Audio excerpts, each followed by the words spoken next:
और वहीं पे छोड़ के चला गया। 31 तारीख से 2 दिन बाद पता लगा, तारीख तक के बीच में कहाँ गया जी ये मृतक आरोपी? ये इधर उधर यही काम करता, लोकल घूमता रहा। इसने बतलाया कि भाई मेरे को किसी ने नहीं देखा था, इसलिए मैं बिना किसी उसके, मुझे जब आप लोगों का फ़ोन आया तो फिर मैंने एकदम मेरे दिमाग में वो हुआ कि भाई तूने उस दिन झगड़ा हुआ था, और ये फिर इधर उधर भागने लगा।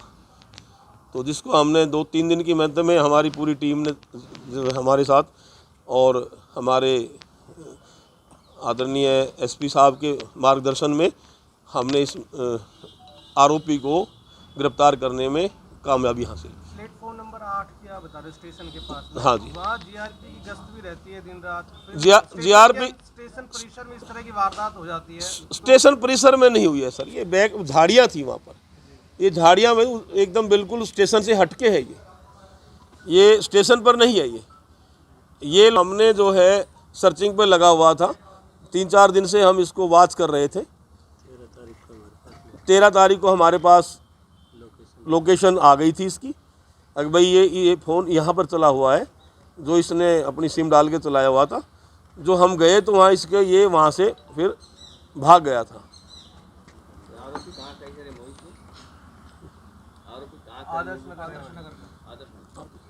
पूछताछ करनी है। जो हमारी सूचना मिलते ही इस लड़के ने उस सिम को निकाल के तोड़ के उसको स्विच ऑफ कर दिया मोबाइल को। फिर हमें हमारा जो शक है वो और पुख्ता हो गया, और हमने जाके इसको आज सुबह गिरफ़्तार किया इसके घर से। जो इससे सारी बातें पूछी, जो इसने सारी क्रमबद्ध, जैसे उसको मारा, जैसे उसका पैसे और मोबाइल चोरी किया, जैसे इसने सिम को तोड़कर फेंका, वो सारी बातें इसने क्रमबद्ध अपनी बिल्कुल खुशी से सारी बातें स्वीकार की है, और इसने उसका मर्डर करना स्वीकार किया है। ये आज कैसे? अपने भाई को सेंटर है उसमें अलवर में ट्रेनिंग एसएसबी का, वहाँ छोड़कर वापसी यहाँ आ रहा था। जो इसने झुंझुनू जाना था, तो उधर से कोई जाने का रास्ता नहीं था, झुंझुनू बाई ट्रेन। तो ये यहाँ पर पहुँचा है 29 तारीख को दिन में।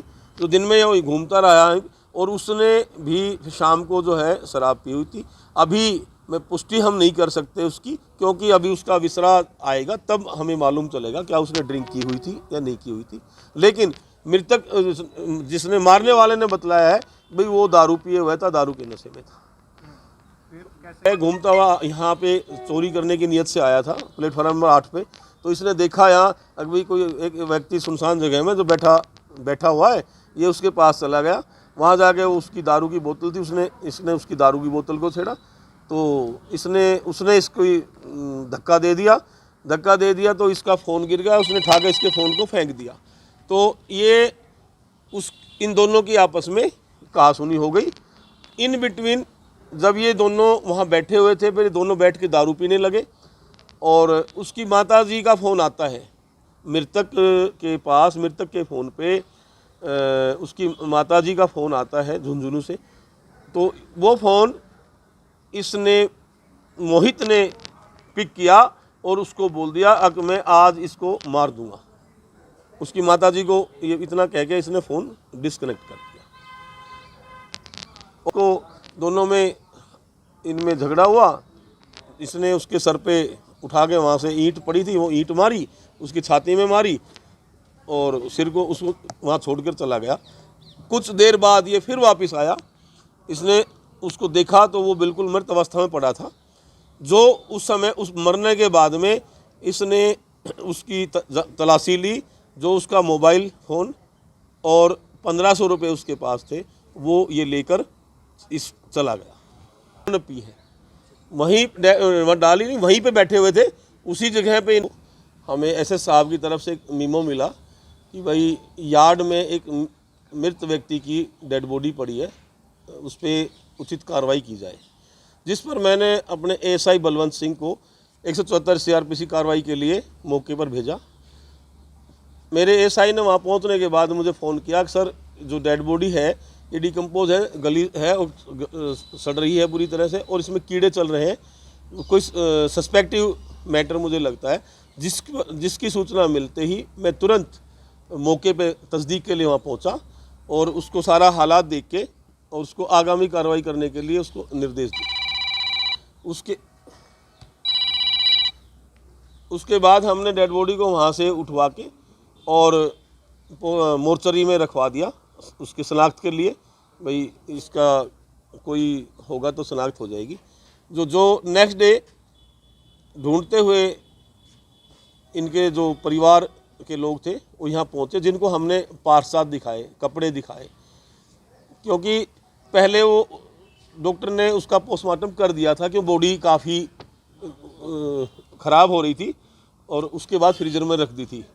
उसके बाद उन्होंने उनसे कपड़ों से उनसे हालात वो पहचान कर ली, जिसकी पहचान उन्होंने मनोज उर्फ अजय वासी मांडवा झुंझुनू ज़िले के रूप में की, जिसको हमने उनके भाई रविंदर जी ने उस पर एक हमें लिखित दरखास्त दी, जिस पे हमने 302 का मुकदमा दर्ज कर दिया, जिसकी आगे हमने तफ्तीश शुरू की। जो मृतक जो इसको मारने वाला है वो बहुत ही शातिर और पहले भी वो यहाँ पे चोरियाँ वगैरह करता रहा, हमारे पास उसका पहले से एक मुकदमा दर्ज है। तो हमने इसकी जो मोबाइल था, मृतक का जो मोबाइल था वो मौके से गायब था, जिसकी हमने CDR अपने साइबर सेल अम्बाला में सर्च पे लगवाई। जो 31 तारीख को इसमें अनीता नाम की औरत का सिम चल नहीं पाई, जिसका यहाँ लोकल एड्रेस था, जिस पे हम पहुँचे।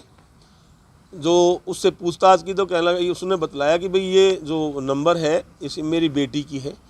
हम वहाँ मौके पर उनकी बेटी के पास पहुँचे, उनसे पूछा, उन्होंने कहा कि भाई ये नंबर मेरे हस्बैंड के पास है। इस तरह से हम स्टेप बाय स्टेप चलते गए और इस गुत्थी को सुलझाते रहे। उसके बाद हमने इसको मोहित को